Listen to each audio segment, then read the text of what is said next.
नमस्कार विद्यार्थी मित्रांनो, तलाठी भरती 2023 याच्यासाठी आपल्याला सामान्य ज्ञान म्हणजेच GS या विषयाला जे आहे ना ते अनन्यसाधारण असं महत्त्व आहे. मग या विषयाच्या बाबतीमध्ये तलाठी या एक्झामसाठी टोटल प्रश्नांची संख्या असणार आहे 25 आणि त्याच्यासाठी गुण असणार आहेत 50. म्हणजे एक प्रश्न हा 2 गुणांना असणार आहे. आणि हा जो विषय आहे GS हा जो विषय म्हणजे सामान्य ज्ञान हा एका चौकटीच्या बाहेरचा विषय म्हणजे याच्यामध्ये कशा टाईपचे प्रश्न विचारले जाऊ शकतात हे फक्त डायरेक्ट आपल्याला पेपरमध्येच समजतं की कशा टाईपमध्ये प्रश्न आलेत, कुठून आलेत वगैरे. आणि याचा परिपूर्ण अभ्यास जर आपल्याला करायचा असेल ना तर यामध्ये आपली फुल रेकॉर्डेड बॅच आहे फक्त 799 रुपयामध्ये. आणि आधी लेक्चर बघा आणि मगच त्याच्यानंतर ही बॅच तुम्ही काय करायची आहे, जॉईन करायची आहे. याच्यामध्ये पॉलिटी असेल, इकॉनॉमिक्स असेल, जॉग्राफी असेल, हिस्ट्री असेल, करंट अफेअर्स असेल आणि सायन्स असेल, ह्या सर्व घडामोडी ज्या आहेत आपण बेसिक पासून खूप डीपमध्ये आपण सर्व घडामोडी या लेक्चर सिरीजमध्ये कव्हर करणार आहोत.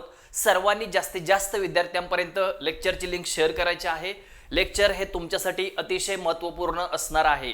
ओके, याच्यासाठी आपण ही बॅच चालू केलेली आहे GSची. ओके, आणि याच्यामध्ये सर्वच एक्झामसाठी GS असणार आहे. तलाठी असू द्यात, पोलीस भरती, नगरपालिका, वनरक्षक, आरोग्य सेवक, ओके, विविध प्रकारच्या ज्या काही भरती आहेत त्याच्यामध्ये तुम्हाला IBPS TCS पॅटर्ननुसार यातल्या बऱ्याच एक्झाम्स होणार आहेत. आणि डिजिटल बोर्डद्वारे तुम्हाला इथे सगळं टीचिंग जे आहे रेकॉर्डेड फुल बॅच उपलब्ध करून दिली जाणार आहे. आणि त्याची फी फक्त आणि फक्त 799 रुपये अशी आहे.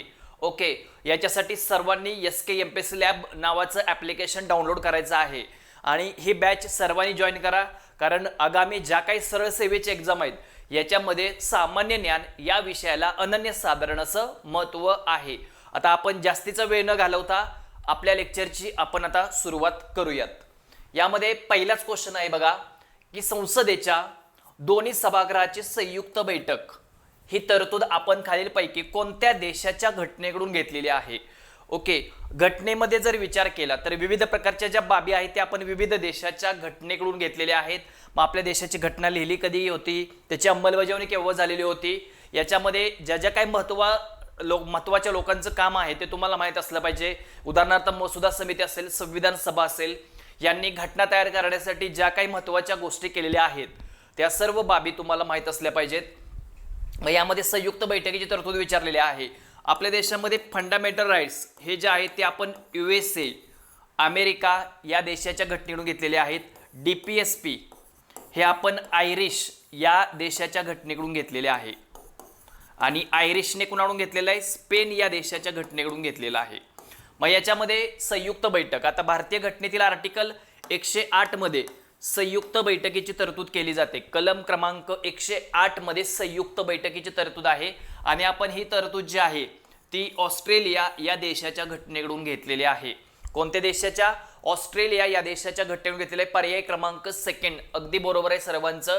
याच्यामध्ये फंडामेंटल राईट्स अमेरिकेच्या घटनेकडून 12 ते 35 नंबरच्या आर्टिकल पर्यंत याच्या तरतुदी आहेत. आता हा जो भाग आहे तो फक्त भारतीय नागरिकांसाठी, भारतीय नागरिकांबरोबर परकीय नागरिकांना देखील काय होतो, फंडामेंटल राईट्स हा जो भाग आहे तो काय होत असतो या ठिकाणी उपलब्ध, म्हणजे त्यांना देखील याचा लाभ घेता येतो. त्यानंतर DPSP हे फक्त भारतीय लोकांसाठी असतात, परकीय नागरिकांना हे उपलब्ध होत नाहीत. DPSP भारतीय घटनेतील आर्टिकल 36 ते 51 नंबरच्या आर्टिकल पर्यंत DPSPच्या तरतुदी आहेत. हे आपण आयरिश या देशाच्या घटनेकडून पाठ घेतलाय आणि आयरिशने स्पेन या देशाच्या घटनेकडून ही बाब घेतलेली आहे. आता वारंवार यावरती प्रश्न विचारले गेलेले आहेत की कशा टाईपमध्ये. आता 1 लाइनर क्वेश्चन असतात सरळ सेवेमध्ये. म्हणजेच याच्यामध्ये जे आहे संसदेच्या दोन्ही सभागृहाच्या संयुक्त बैठकीची तरतूद आणि संयुक्त बैठक 108 आणि आतापर्यंत आपल्या घटनेमध्ये पार्लमेंटमध्ये 3 वेळा झालेली आहे. संसदेमध्येच संयुक्त बैठक असते, विधिमंडळामध्ये संयुक्त बैठकीची तरतूद करण्यात आलेली नाही. सेकंड प्रश्न आहे यामध्ये. सेकंड क्वेश्चन, राष्ट्रपतींच्या निवडणुकीची पद्धत खालीलपैकी कोणत्या कलमामध्ये अंतर्भूत आहे. राष्ट्रपतींची निवडणूक असेल, निवडणुकीची पद्धत असेल, कोणत्या कलमामध्ये अंतर्भूत आहे हा प्रश्न इथे विचारलेला आहे. मग याच्यामध्ये कलम क्रमांक 52, कलम क्रमांक 53, कलम क्रमांक 54 आणि कलम क्रमांक 55 असे एकूण 4 ऑप्शन इथे विचारलेले आहेत. मग याच्यामध्ये राष्ट्रपतींच्या निवडणुकीची पद्धत जी आहे राष्ट्रपतींच्या निवडणुकीची पद्धत, राष्ट्रपतींची निवडणूक. आता राष्ट्रपतींच्या निवडणुकीमध्ये कोण कोण सहभागी होतं? तर राष्ट्रपतींच्या निवडणुकीमध्ये लोकसभेचे निर्वाचित सदस्य म्हणजे कोण? निवडून आलेले, त्याला निर्वाचित म्हणतात. राज्यसभेचे निर्वाचित सदस्य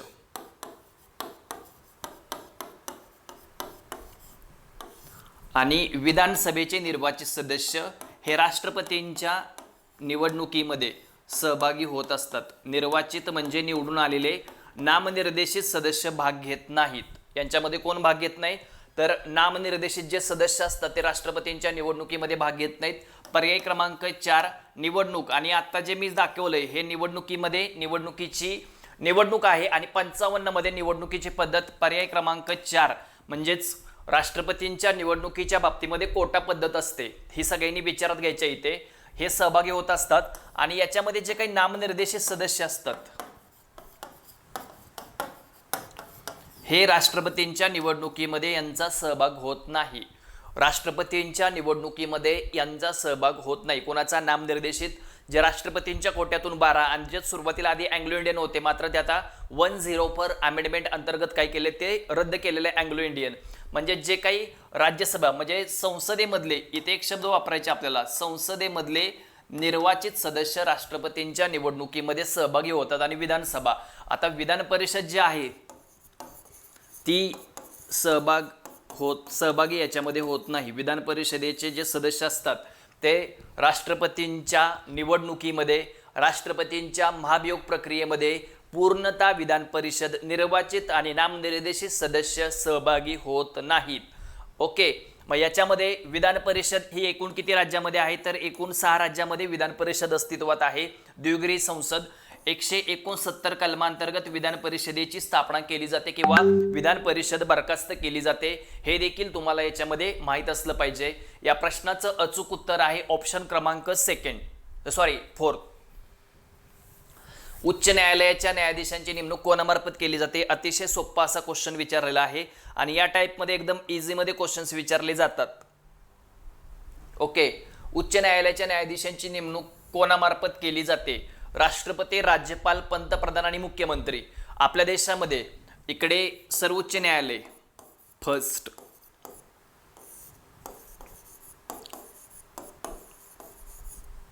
याच्यानंतर इकडे कोण? त्याच्या खाली येतं उच्च न्यायालय आणि त्याच्यानंतर येत असतं कनिष्ठ न्यायालय.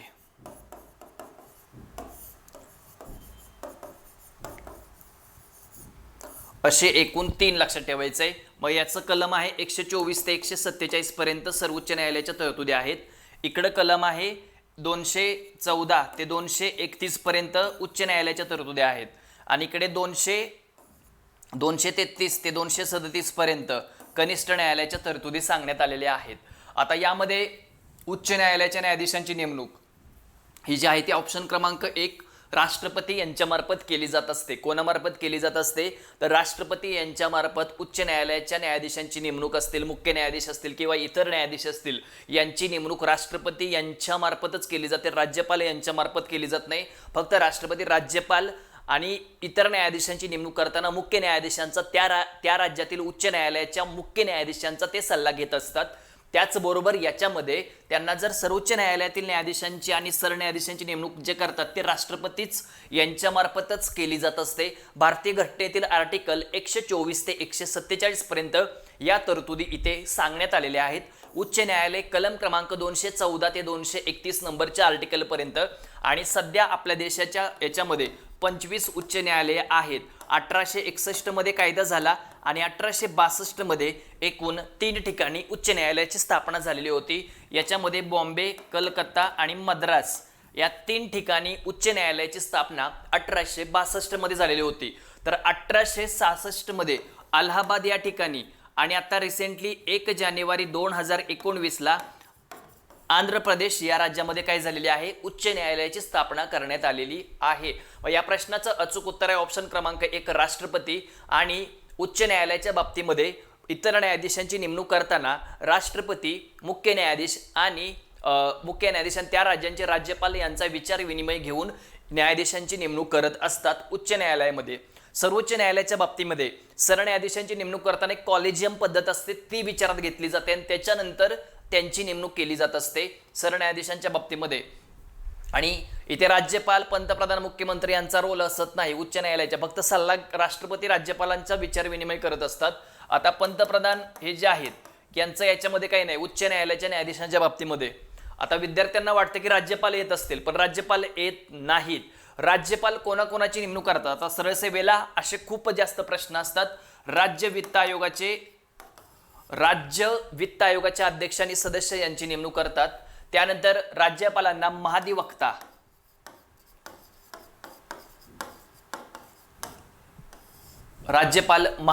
भारतीय घटनेतील 165 मध्ये महाधिवक्ता यांची नेमणूक केली जात असते. चला तर मग नेक्स्ट क्वेश्चन आपण बघूयात. खालीलपैकी कोणत्या राज्यामध्ये विधान परिषद अस्तित्वात आहे? आता भारतीय घटनेतील आर्टिकल मगाशीच मी बोललेलो होतो 169 मध्ये विधान परिषदेची स्थापना अथवा विधान परिषद रद्द केली जात असते. मग यामध्ये आपल्या देशातील एकूण 6 राज्यामध्ये विधान परिषद अस्तित्वात आहे. ती 6 राज्यांची नावे तोंडपाठ असली पाहिजेत. बिहार, उत्तर प्रदेश, महाराष्ट्र. ओके, मी कोण कोण सांगतोय बघा. बिहार असेल, त्यानंतर यूपी असेल, महाराष्ट्रामध्ये पण आहे, त्यानंतर कर्नाटक असेल, त्यानंतर याच्यामध्ये तेलंगणा असेल. एकूण किती झाली? 5 राज्य आणि हे 6वं आंध्र प्रदेश या राज्यामध्ये. एकूण 6 राज्यामध्ये विधान परिषद अस्तित्वात आहे. 169 कलमांतर्गत त्या राज्याच्या विधानसभेने 2/3 बहुमताने ठराव पारित केल्यानंतर हा ठराव संसदेकडे जातो आणि संसद साध्या बहुमताने पारित करते आणि त्या राज्यामध्ये विधान परिषद स्थापन होत असते अथवा रद्द होत असते. अशा टाईपमध्ये सेम स्थापन किंवा रद्द केली जात असते. आता खालीलपैकी कोणत्या राज्यामध्ये इथं स्पष्टीकरण दिलं याच्यातूनच आन्सर मिळून जातं की ऑप्शन क्रमांक 1 बिहार या राज्यामध्ये काय आहे तर बिहार या राज्यामध्ये विधान परिषद अस्तित्वात आहे. बाकीचे जे तामिळनाडू असेल, हरियाणा असेल, मेघालय असेल या राज्यामध्ये विधान परिषद अस्तित्वात नाही आहे. ओके, 169 कलमांतर्गत. आता महाराष्ट्राचा विचार केला तर महाराष्ट्रामध्ये 78 जागा विधान परिषदेमध्ये, म्हणजे एकूण 78 आमदार असतात विधान परिषदेमध्ये. त्यातले 1/6 जे असतात ते राज्यपाल यांच्यामार्फत त्यांची नेमणूक केली जाते. कोणामार्फत त्यांची नेमणूक केली जात असते तर राज्यपाल यांच्यामार्फत त्यांची नेमणूक केली जात असते. 169 कलम हे जे आहेत हे लक्षात ठेवायचे तुम्हाला कोणकोणत्या राज्यामध्ये आहेत. तेलंगणा, महाराष्ट्र, बिहार, यूपी, कर्नाटक आणि आंध्र प्रदेश या एकूण 6 राज्यामध्ये द्विगृही विधिमंडळ आहे, म्हणजेच विधान परिषद देखील इथे अस्तित्वात आहे. बाकीच्या अदर राज्यामध्ये म्हणजे या राज्यांसहित विधानसभा सगळीकडेच अस्तित्वात असते. आणि महाराष्ट्राच्या विधानसभेमध्ये टोटल जागा ज्या आहेत त्या 288 जागा आहेत. एक अँग्लो इंडियन होतं ते काय केलेलं इथे कॅन्सल करून टाकण्यात आलेलं आहे. मग या विधान परिषदेची रचना जी आहे ती 171 कलमांतर्गत विधानसभेच्या एकूण जागेच्या 1/3 एवढ्या जागा त्याच्यामध्ये असतात. किती जागा असतात? 1/3 एवढ्या जागा विधान परिषदेमध्ये असतात 171 कलमांतर्गत. नेक्स्ट क्वेश्चन, पटापट आन्सर द्यायचा आहे सर्वांनी लवकरात लवकर. लोकसभेतील जागांमध्ये अनुसूचित जाती व जमातीसाठी आरक्षण ही तरतूद कोणत्या कलमामध्ये अंतर्भूत आहे? आता यामध्ये बघायचं तुम्हाला सर्वात महत्त्वाचं, लोकसभा व विधानसभा याच्यामध्ये अनुक्रमे SC आणि ST यांना आरक्षण दिलं जातं. कुणाला? SC आणि ST यांना आरक्षण दिलं जातं. लोकसभेमध्ये अनुक्रमे 84 आणि 47 जागा राखीव आहेत अनुसूचित जाती जमातींना. आणि महाराष्ट्राच्या विधानसभेचा विचार केला तर याच्यामध्ये अनुक्रमे 29 आणि 25 जागा राखीव ठेवण्यात आलेल्या आहेत SC ST यांच्यासाठी. या 2च सभागृहामध्ये फक्त अनुसूचित जाती जमातींना राखीव जागा ठेवल्या जातात. ऑदर राखीव जागा विधान परिषद असेल याच्यामध्ये SC आणि ST कॅटेगरीना राखीव जागा ठेवल्या जात नाहीत. हे विचारात घ्यायचं आहे प्रत्येकाने. आणि त्याचबरोबर राज्यसभेमध्ये देखील अनुसूचित जाती जमातींना आरक्षित जागा ठेवल्या जात नाहीत.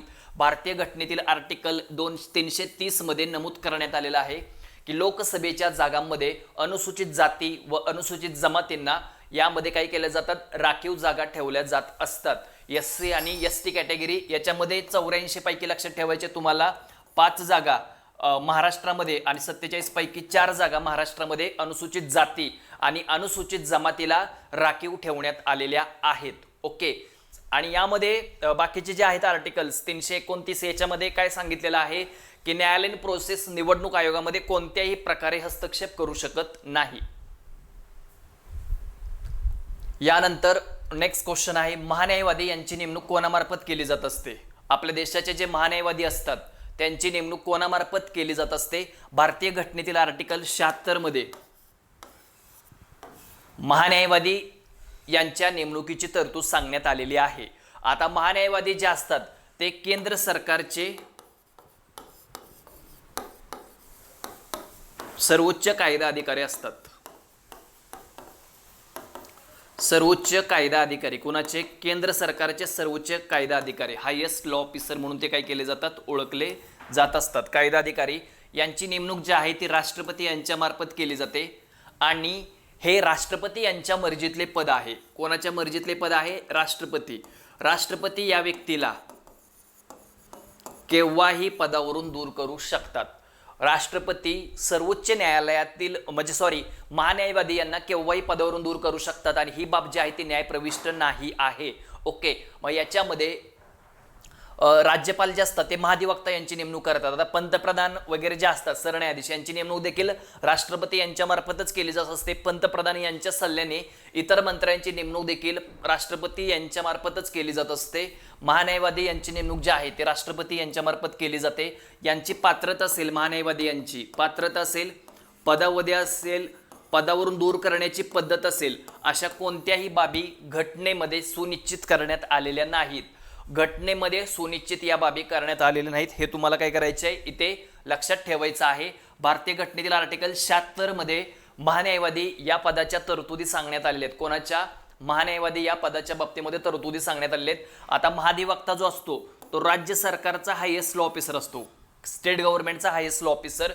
महान्यायवादी यांची पात्रता 5 वर्ष उच्च न्यायालयामध्ये न्यायाधीश अथवा 10 वर्ष वकिली केल्याचा अनुभव किंवा निष्णात कायदे तज्ज्ञ. ही तरतूद जी आहे ती महान्यायवादी यांच्या बाबतीत सांगण्यात आली. कोणाच्या बाबतीमध्ये? महान्यायवादी यांच्या बाबतीमध्ये. पात्रता घटनेमध्ये आहे का? तरीही पात्रता घटनेमध्ये नाही, पदावधी घटनेमध्ये नाही आणि पदावरून दूर करण्याची पद्धत देखील घटनेमध्ये सुनिश्चित करण्यात आलेली नाही. या प्रश्नाचं अचूक उत्तर आहे ऑप्शन क्रमांक 1. ओके. आता हे सरकारी सेवक या गटामध्ये मोडतात का? तर सरकारी सेवक या गटामध्ये ते येत नाहीत. खाजगी वकिली करू शकतात का? तर ते खाजगी वकिली देखील करू शकतात. कोण? महान्यायवादी हे खाजगी वकिली करू शकतात. पुढे आता जॉग्राफी मधला हा प्रश्न आहे, महाराष्ट्राचा भूगोल या संदर्भात हा क्वेश्चन आहे. अतिशय महत्वपूर्ण प्रश्न आहे. खालीलपैकी कोणती नदी गोदावरी नदी खोऱ्याचा भाग नाही? ओके. याच्यामध्ये मन्याड असेल, सिंदपना, बिंदुसर आणि भीमा. गोदावरी नदी ही भारतातील द्वितीय क्रमांकाची आणि महाराष्ट्रातील प्रथम क्रमांकाची सर्वाधिक लांबीची आणि सर्वाधिक क्षेत्रफळ व्यापणारी नदी म्हणून गोदावरी नदीचा उल्लेख आपल्या भारताच्या जॉग्राफीमध्ये आणि महाराष्ट्राच्या जॉग्राफीमध्ये देखील केला जातो. मग यामध्ये गोदावरी नदीच्या बाबतीमध्ये तुम्हाला सर्व त्याच्या उजव्या तीरावरून मिळणाऱ्या उपनद्या असतील, डाव्या तीरावरून मिळणाऱ्या उपनद्या असतील, या सर्व नद्यांचा अभ्यास तुमचा हा क्लिअर असला पाहिजे. मग याच्यामध्ये मन्याड आहे, सिंदपना आहे, बिंदुसर आहे. कारण भीमा नदी ही कृष्णा नदीची उपनदी आहे. त्यामुळे या प्रश्नाचं उत्तर आहे भाग येत नाही तर पर्याय क्रमांक 4 भीमा नदी हा कृष्णा नदी खोऱ्याचा भाग आहे. भीमा नदी हा गोदावरी नदी खोऱ्याचा भाग नाही. जरी कृष्णा नदीची भीमा नदी उपनदी असली तरी ही महाराष्ट्राच्या बाहेर कर्नाटकमध्ये कुरगुड्डी या ठिकाणी कृष्णा नदीला डाव्या तीरावरून मिळत असते. कोणत्या तीरावरून? तर डाव्या तीरावरून मिळत असते. उजव्या तीरावरून ही नदी त्याला मिळत नाही, लक्षात ठेवायचं आहे. ओके. आता कृष्णा नदीच्या बाबतीमध्ये 1400 ओके आणि याची महाराष्ट्रामध्ये जी लांबी आहे ती 282 किलोमीटर एवढी महाराष्ट्रामध्ये कृष्णा नदीची लांबी आहे. भीमा नदीची 451 टोटल महाराष्ट्रामधली लांबी आणि 861 ही भारतामधली लांबी आहे. कुठल्या? भीमा नदीची. भीमा नदी ही भीमाशंकर आणि कृष्णा नदी ही नाशिकमधील त्र्यंबकेश्वर या ठिकाणी उगम पावते. ओके. आणि ही ज्या बाकीच्या ज्या काही नद्या वगैरे आहेत तुम्हाला माहित असल्या पाहिजेत, मन्याड, सिंदपना, बिंदुसरा, पूर्णा वगैरे ह्या गोदावरी नदीच्या उपनद्या आहेत. गोदावरीची 1465 किलोमीटर टोटल एवढी लांबी आहे. ओके, सॉरी, कृष्णा नदी जी आहे ती कृष्णा नदी सातारा महाबळेश्वर या ठिकाणी उगम पावत असते. ओके, आणि जी भीमा नदी आहे 1465 ही नाशिकमधील त्र्यंबकेश्वर येथे उगम पावते. कोणती नदी? तर गोदावरी नदी. आणि गोदावरीची महाराष्ट्रामधली लांबी जी आहे ती 668 किलोमीटर एवढी आहे. 668 किलोमीटर एवढी याची लांबी आहे. भीमा नदीच्या उपनद्या सर्व तुम्हाला माहित असल्या पाहिजे. त्याच्यामध्ये इंद्रावती असेल, त्यानंतर याच्यामध्ये बिंदुसरा, मन्याड, त्याच्यानंतर मांजरा वगैरे ह्या महत्त्वपूर्ण गोदावरी नदीच्या महत्त्वाच्या उपनद्या आहेत. यावरती वारंवार सरळ सेवेला क्वेश्चन्स विचारले गेलेले आहेत. मग याच्यामध्ये पैनगंगा 495 किलोमीटर असेल, त्यानंतर वर्धा 455 किलोमीटर असेल आणि वैनगंगा 295 किलोमीटर असेल. या नद्यांच्या लांब्या तुम्हाला माहीत असल्या पाहिजेत. त्यानंतर तापी नदी असेल, नर्मदा नदी असेल. नर्मदा नदी फक्त 54 किलोमीटर एवढीच महाराष्ट्रातून जाते आणि ती पण नंदुरबार जिल्ह्यातून जात असते. आणि 208 किलोमीटर लांबीची जी नदी आहे ती नदी म्हणजे तापी. ओके, मुलताई या ठिकाणी उगम पावत असते. आणि ही जी आहे कोणती नदी? नर्मदा, ही अमरकंटक या ठिकाणी उगम पावते. खालीलपैकी कोणते सदस्य सहभागी होत नाहीत राष्ट्रपतींच्या निवडणुकीमध्ये? खालीलपैकी कोणत्या सदस्यांचा याच्यामध्ये सहभाग असत नाही? अतिशय महत्त्वपूर्ण प्रश्न आहे. लोकसभेचे निर्वाचित सदस्य, राज्यसभेचे असतील निर्वाचित सदस्य, विधानसभेचे निर्वाचित सदस्य आणि विधान परिषदेचे निर्वाचित सदस्य. लोकसभा आहे, राज्यसभा आहे, निर्वाचित असतात. त्यांचे नामनिर्देशित फक्त सहभागी नसतात. आता विधान परिषद जे आहे यांचा सहभाग असत नाही. त्यामुळे पर्याय क्रमांक 4 या प्रश्नाचं अचूक उत्तर आहे. पर्याय क्रमांक 4. 54 नंबरच्या आर्टिकलमध्ये राष्ट्रपतींची नेमणूक, राष्ट्रपतींच्या नेमणुकीची पद्धत आणि नेमणूक 54 आणि अनुक्रमे 55 कलमामध्ये नमूद करण्यात आलेलं आहे. मग यामध्ये राष्ट्रपतींच्या निवडणुकीमध्ये विधानसभेचे निर्वाचित सदस्य, लोकसभेचे निर्वाचित सदस्य, राज्यसभेचे निर्वाचित सदस्य सहभागी होत असतात. कोण सहभागी होत नाही? तर नामनिर्देशित सदस्य असतात संसदेचे. लोकसभेचे, राज्यसभेचे नामनिर्देशित सदस्य. पूर्णतः विधान परिषद, मग निर्वाचित असू द्यात अथवा नामनिर्देशित असू द्यात, ते राष्ट्रपतींच्या निवडणुकीमध्ये त्यांचा काही सहभाग नसतो. आणि यामध्ये विधान परिषदेमधले निर्वाचित नामनिर्देशित सदस्य राष्ट्रपतींच्या निवडणुकीमध्ये यांचा सहभाग असत नाही. ओके, मग राष्ट्रपतींच्या निवडणुकीमध्ये लोकसभेचे सदस्य निर्वाचित, राज्यसभेचे निर्वाचित आणि विधानसभेचे निर्वाचित सदस्य यांचा सहभाग असतो. पण भारतीय घटनेतील आर्टिकल 61 मध्ये राष्ट्रपतींवरती महाभियोग चालवला जातो. राष्ट्रपतींवरती महाभियोग चालवला जातो आणि महाभियोग प्रक्रियेमध्ये पूर्णतः संसद सहभागी होत असते. कोण सहभागी होतं याच्यामध्ये? पूर्णतः संसदेचा सहभाग होत असतो महाभियोग प्रक्रियेमध्ये. आणि महाभियोग प्रक्रिया ही समन्यायिक प्रक्रिया आहे. संसदेच्या कोणत्याही सभागृहामध्ये चालवली जाते, लोकसभा असेल अथवा राज्यसभा असेल. मग यामध्ये राष्ट्रपती लाभाचे पद धारण करणार नाहीत, त्यांची पात्रता असेल, ती व्यक्ती भारतीय नागरिक असावी, तिचं वय जे आहे ते किती वर्ष? 35 वर्ष पूर्ण असलं पाहिजे. त्या व्यक्तीचं वय जे आहे ते 35 वर्ष पूर्ण असलं पाहिजे. आणि लोकसभेमध्ये ती व्यक्ती सदस्य होण्याच्या पात्रतेची असावी लागते. या प्रश्नाचं अचूक उत्तर पर्याय क्रमांक 4. ओके, अशा टाईपमध्ये क्वेश्चन विचारले जातात. त्यामुळे सर्वांनी ह्या बाबी व्यवस्थित लक्षात ठेवायच्या आहेत. पुढे आहे दुसऱ्या पंचवार्षिक योजनेचा कार्यकाल. आता सरळ सेवेमध्ये बऱ्यापैकी पंचवार्षिक योजनांवरतीच जास्त प्रश्न विचारले जातात. आतापर्यंत आपल्या देशामध्ये 12 पंचवार्षिक योजना झाल्यात. त्याच्यानंतर नीती आयोगाची स्थापना झाली. National institution for transforming India. NITI आयोगाची स्थापना 1 जानेवारी 2015 मध्ये झालेली आहे. याचे अध्यक्ष देशाचे पंतप्रधान, हे पदसिद्ध अध्यक्ष असतात नीती आयोगाचे. 1 जानेवारी 2015 मध्ये. आणि याच्या आधी जो होता तो प्लॅनिंग कमिशन होता.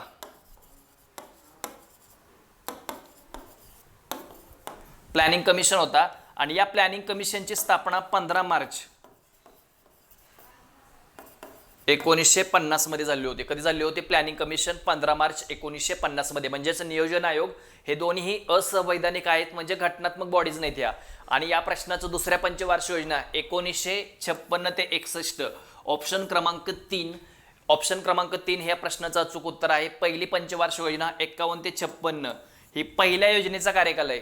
51 ते 56, 56 ते 61, 61 ते 66, 66 ते 69 गॅप होता, 69 ते 74, 74 88, 88 ते 80 रोलिंग प्लॅन होता, 80 ते 85, 85 90 अशा 5-5 वर्षाच्या काय होत्या पंचवार्षिक योजना, म्हणून त्याला 5 इयर प्लॅन म्हणजेच पंचवार्षिक योजना असं म्हटलं जातं. 5 वर्ष याच्यामध्ये विचारात घेऊन विविध घटकांवरती अर्थशास्त्र याच्यामध्ये खर्च केला जात असतो. याच्यामध्ये भीमा नदीची महाराष्ट्रातील एकूण लांबी, आता भीमा नदी भारतामध्ये टोटल 861 किलोमीटरची आहे आणि भीमाशंकर पुणे या ठिकाणी ही नदी उगम पावते. हिच्या उपनद्या नीरा, त्यानंतर इंद्रायणी ह्या महत्वपूर्ण हिच्या उपनद्या आहेत. नीरा असेल, मुळा मोठा ह्या महत्वपूर्ण भीमा नदीच्या महत्वाच्या उपनद्या आहेत. या प्रश्नाचं अचूक उत्तर आहे ऑप्शन क्रमांक सेकंड, 451 किलोमीटर आहे. किती आहे? 451 किलोमीटर आहे. भारतामध्ये 861. भीमा नदी ही जी आहे ती कृष्णा नदीची उपनदी आहे, पण महाराष्ट्राबाहेर कर्नाटक या ठिकाणी. ओके, कृष्णा नदीची 1400 किलोमीटर टोटल लांबी आहे. महाराष्ट्रामध्ये 282 किलोमीटर एवढी टोटल लांबी आहे. कृष्णा नदीच्या उपनद्या येरळा असेल, वारणा असेल, कोयना असेल, त्यानंतर पंचगंगा, पंचगंगेतल्या 5 नद्या कुंभी, कासारी, तुळशी, भोगावती आणि सरस्वती ह्या 5 नद्यांचा याच्यामध्ये आपण आपल्याला माहीत असल्या पाहिजेत. भीमा नदीच्या बाबतीमध्ये भीमाशंकर या ठिकाणी उगम पावते. इंद्रायणी नदीकाठी देहू आणि आळंदी ही 2 महत्त्वपूर्ण धार्मिक स्थळे असतील. मुळा मोठा नदीकाठी सर्वात महत्त्वाचं शहर ते म्हणजे पुणे असेल. ओके, नीरा नदीवरती नीरा डॅम वगैरे हे सर्व माहीत असलं पाहिजे तुम्हाला. भीमा नदीवरती सोलापूर जिल्ह्यामध्ये उजनी नावाचं धरण हे भीमा नदीवरती आहे आणि भीमा नदीला पंढरपूरमध्ये चंद्रभागा या नावाने ओळखलं जातं, कारण तिचा आकार त्या ठिकाणी चंद्रकोरीसारखा आहे. कृष्णा नदीची डाव्या तीरावरची उपनदी. ओके, कृष्णा नदी आत्ताच आपण याचा विचार करत होतो. सातारामधील महाबळेश्वर या ठिकाणी कृष्णा नदी उगम पावते. कृष्णा नदीच्या बाबतीमध्ये खूप सारे प्रश्न आतापर्यंत येऊन गेलेले आहेत. या प्रश्नाचं अचूक उत्तर आहे येरळा नदी. कोणती नदी आहे? येरळा. वारणा, कोयना, पंचगंगा ह्या उजव्या तीरावरच्या उपनद्या आहेत. ओके, उजव्या तीरावरच्या ह्या उपनद्या आहेत. कृष्णा नदीच्या बाबतीमध्ये कृष्णा नदीवरती धोम नावाचं धरण आहे, लक्षात ठेवायचे. ओके, कृष्णा नदीवरती कृष्णा आणि वेण्णा यांचा संगम माहुली सातारा इथे झालेला आहे. वेण्णा नदीवरती लिंगमळा नावाचा धबधबा आहे.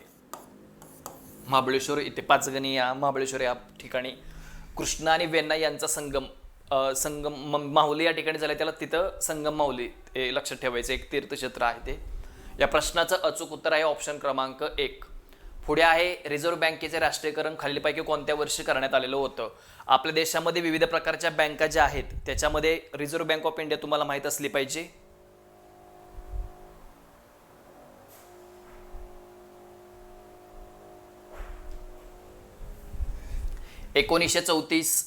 आता 1926 मध्ये हिल्टन यंग आयोग होता. 1934 मध्ये 1926 ला हिल्टन यंग, 1934 ला आरबीआय ऍक्ट झाला. 1 एप्रिल 1935 ला आरबीआयची स्थापना झाली. पुढे 1948 मध्ये आरबीआय ऍक्ट झाला आणि 1 जानेवारी 1949 मध्ये रिझर्व्ह बँक ऑफ इंडियाचं राष्ट्रीयकरण करण्यात आलं होतं. यामध्ये 1 गव्हर्नर आणि 4 डेप्युटी गव्हर्नर असतात. शक्तिकांत दास हे रिसेंटली रिझर्व्ह बँक ऑफ इंडियाचे गव्हर्नर आहेत. विविध प्रकारच्या बँका स्थापनेवरती प्रश्न विचारले जातात. एसबीआय 1955, ICICI 1955, IDBI 1964 मध्ये स्थापना असेल. HDFC 1977 मध्ये त्याची स्थापना असेल. त्यानंतर नाबार्ड 1982 मध्ये, त्यानंतर एक्सपोर्ट इम्पोर्ट बँक 1982 मध्ये, गृहनिर्माण बँक असेल राष्ट्रीय 1988 मध्ये, सेबीची स्थापना 1988 मध्ये आणि 1992 मध्ये त्याला वैधानिक दर्जा या ठिकाणी देण्यात आलेला होता. हे सर्व माहीत असलं पाहिजे. 1969 मध्ये 14 बँकांचं राष्ट्रीयकरण, 1980 मध्ये 6 बँकांचं राष्ट्रीयकरण याच्यामध्ये करण्यात आलेलं होतं. ह्या सर्व गोष्टी क्लिअर म्हणजे क्लिअर असल्या पाहिजे, त्याच्यावरती प्रश्न विचारले जातात. सरळ सेवेमध्ये वन लाइनर क्वेश्चन्स असतात आणि ते तुम्हाला परफेक्टच जमले पाहिजे त्याच्यामध्ये. ओके, केंद्रीय निवडणूक आयोग या संदर्भात तुम्हाला शेवटचा प्रश्न आजच्या लेक्चरमधला कोणत्या भागामध्ये तरतूद आहे. केंद्रीय निवडणूक आयोग जो आहे तो कोणकोणत्या प्रकारच्या निवडणुका घेत असतो. केंद्रीय निवडणूक आयोग भारतीय घटनेचा भाग आहे 15वा, पर्याय क्रमांक 2, 15वा कलम क्रमांक 324 ते 329 पर्यंत केंद्रीय निवडणूक आयोगाच्या तरतुदी याच्यामध्ये सांगण्यात आलेल्या आहेत. आणि यामध्ये केंद्रीय निवडणूक आयोगाची स्थापना 25 जानेवारी 1950 मध्ये करण्यात आली होती. कधी? 25 जानेवारी 1950 मध्ये केंद्रीय निवडणूक आयोगाची स्थापना करण्यात आलेली आहे.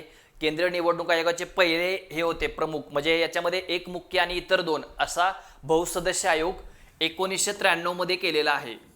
लोकसभा, राज्यसभा, विधानसभा, विधान परिषद, राष्ट्रपती, उपराष्ट्रपती यांच्या निवडणुका घेण्याची घटनात्मक जबाबदारी ही केंद्रीय निवडणूक आयोगावर सोपवण्यात आलेली आहे. राज्य निवडणूक आयोग, स्थानिक संस्था 73 आणि 74वी घटना दुरुस्ती, ग्रामपंचायत, पंचायत समिती, झेडपी, नगरपालिका, महानगरपालिका यांच्या निवडणुका घेण्याची जबाबदारी ही राज्य निवडणूक आयोगावरती सोपवण्यात आली आहे.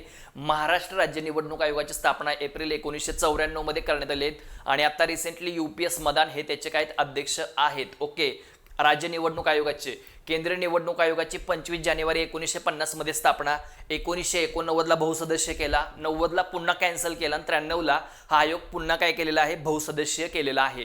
अतिशय महत्त्वपूर्ण लेक्चर आणि या लेक्चरच्या माध्यमातून तुम्हाला 25 पैकी 25 क्वेश्चन तुमच्या बरोबर येतील, म्हणजेच 50 मार्कची तयारी एकदम परफेक्ट आपण या कोर्सच्या माध्यमातून करणार आहोत. लवकरात लवकर सर्वांनी हा कोर्स जॉईन करायचा आहे. याची फी फक्त आणि फक्त 799 रुपये एवढी आहे. ओके, आणि GSला अनन्यसाधारण महत्त्व आहे IBPS TCS पॅटर्ननुसार आणि याच्यामध्ये टॉपिकनुसार टेस्ट पण आपण पेपर घेणार आहोत आणि हे विषय याच्यामध्ये शिकवले जातील. चालू घडामोडी, राज्यशास्त्र, भूगोल, इतिहास, विज्ञान वगैरे हे जे विषय आहेत हे विषय याच्यामध्ये क्लिअर केले जातील. ऑनलाईन बॅच आहे आणि यामध्ये फक्त फी लक्षात ठेवायचं, याच्यामध्ये डिस्काउंट आहे 1599ची बॅच तुम्हाला फक्त आणि फक्त 799 रुपयेमध्ये उपलब्ध होणार आहे. ओके, चला तर मग या ठिकाणी आता आपण थांबूयात. धन्यवाद.